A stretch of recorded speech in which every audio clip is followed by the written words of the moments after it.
وضعیت بدتر میشه برای مردم. شما حساب کن بنزین لیتری 1000 تومان شده 3000 تومان. قطعاً همه چی، مواد غذایی، کلاً همه چی گرونتر میشه دیگه.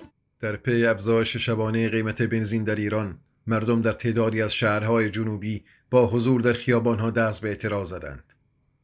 بنابر گزارش‌های منتشر شده در رسانه‌های اجتماعی، در نخستین روز اجرای طرح افزایش 3 برابری قیمت بنزین با تصمیم شورای عالی هماهنگی اقتصادی سران قوا، جمعی از مردم روز جمعه 24 آبان ماه در بیشتری از شهرهای ایران از جمله اهواز، امیدیه، خرمشهر و ماهشهر دست به اعتراض خیابانی زده‌اند. خبر افزایش قیمت بنزین در نخستین ساعات روز جمعه در رسانه‌های اجتماعی با واکنش گسترده کاربران مواجه شد.